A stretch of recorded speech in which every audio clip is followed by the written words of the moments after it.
idea was it at first to bring it to television? It was, I was making a podcast, and my producers of the podcast really were making their first podcast because they normally make documentaries. So I think from the get-go, when we were making this, the podcast was good, but we knew it was a more visual story, and especially when we were all the archival video and things like that. And I think when you're talking to people doing interviews, the viewer wants to make a judgment call, like, do I believe this person? And it's much easier to do, or better to do, with visual means, not just hearing somebody's voice. And so I think, we were at least probably only halfway through the putting together the podcast when we started setting our sights on turning it into a documentary. So the first episode aired last Sunday, and you left quite a cliffhanger, having Scott Thorson at the end. And wow, what people have quite a few surprises too, with the things that he's going to reveal in the second episode. I was very, very impressed. And my curiosity is, how did you get him on board and to want to be a part of this documentary after so many years? Alison?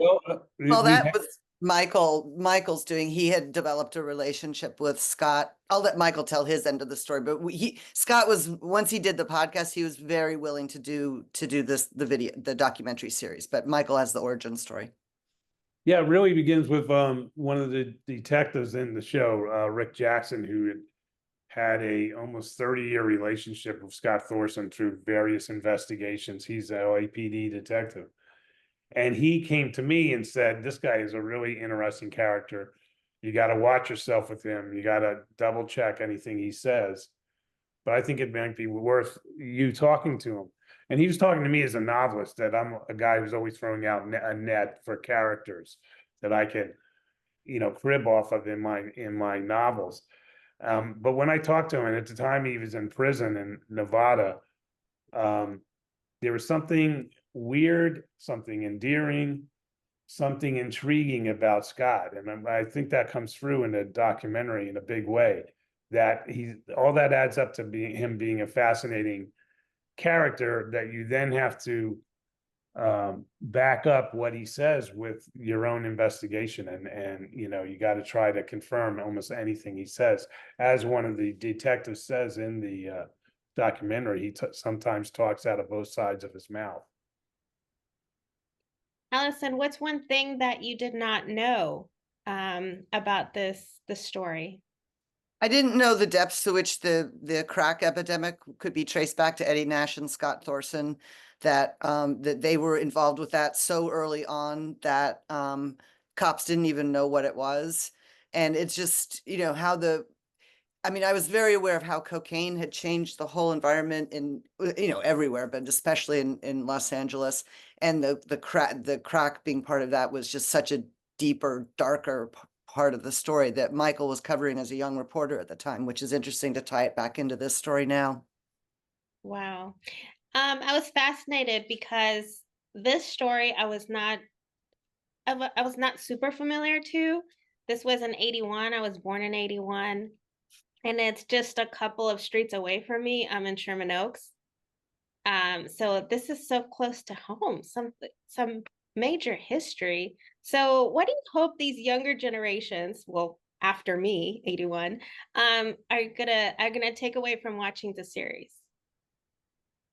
Well, I think that, there's a lot of social history. Alison just kind of hit on this, that there's a warning to it, about Hollywood and so forth, but the tentacles of the story, I think, are in a way educational, social tentacles of this case. I mean, it's just kind of amazing how this really came down to a crime that was fostered by the drug business. And one of the points of the project is that the cost of addiction, but also that money and drugs, there's no bounds. I mean, Eddie Nash was Palestinian, but he was very well connected with the Israeli mafia.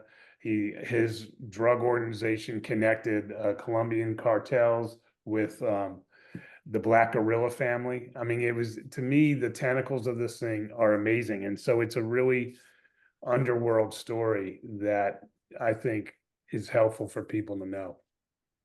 Yeah, it's a cautionary tale about addiction and how, you very quickly can get into something completely over your head by taking those extra steps. And every single person that got ensnared in this had an addiction issue.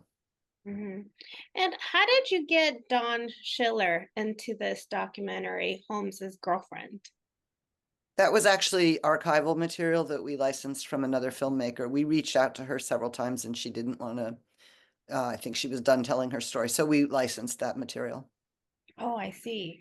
Who was another part of the documentary that participated in that was not easy to get, but eventually were able to convince to be a part of it? Mitzi Roberts, right? She didn't initially want to do it, and then we got her at the very end, and she opens the original murder book for us, which is amazing. Yeah, and they also the two detectives at the end who had the audio of a guy saying he bribed a juror. Those guys have never talked before. They never told their stories, and it's a real insider story about the final case against Eddie Nash. And the documentary covers a lot about being scared and maybe just they happened to be at the location at the wrong time and just not saying anything. So it's pretty brave that you guys were eventually able to get some of these people to talk. But at this point, there's nothing that can happen, right? We're in safe grounds after all this time. What do you think? Well, Well, theoretically, there's still one or two people out there who participated in the killings. But they're not named. They were never named in any indictments, but theoretically, someone could potentially come forward and shed further light on the case. And the documentary has the people that would talk to us. There are people that remain afraid and would not talk to us. That, I did the dance with a couple people trying to see if they would, even if we disguised them or whatever, and they just were too afraid because they said there's still people out there who are alive who are involved in this crime. For you, Michael, I mean, you started in law enforcement. Here you are covering real life stories. You've done novels. Has there ever been a story where you've been afraid? Not really. I mean, there's a few. When we were talking to some of the people, when I was talking to some of the people, I was trying to be involved in this, and they expressed the reasons they wouldn't talk to us. That, like, kind of puts a cold finger down your spine that, there's people out there who got away with murder 40 years ago. And, most cops I know tell me that when people get away with something, they tend to do it again because they think they can get away with it again. So, there was a level of apprehension in this thing, but, uh, I'm trying to think of what else I've ever done. I mean, when I was a journalist, I wrote a lot of stories about bad people that threatened me and so forth, but that was part of the job. Wow. Alison, why are you taking away from working with Michael? Oh, it was a great experience, and hopefully we're going to do another story together in the near future. So I'm a huge fan of his writing and of his TV series and movies, and just love the characters and the stories that he imagines. And it was fun to meet the real cops who he's worked with along all these years too, Mitzi and Rick, and it was really an eye opener for me. It's a lot of fun. Yes, it was fun to see those scenes actually. Like you guys are in a cafe, just delegating what happened and all the feedback. Will you guys have like an extra episode of just clips of that didn't make the documentary? Because that would be fascinating. The outtakes, I don't know. I think we used all of our good stuff. Yeah. I kind of view my life and career as watching detectives. I mean, like that Elvis Costello song, watching the detectives. And this project, thanks to Alison, let me kind of live out a fantasy where I was kind of acting like a detective and I was asking the questions and I was driving around town, and that made it a pretty fun project for me.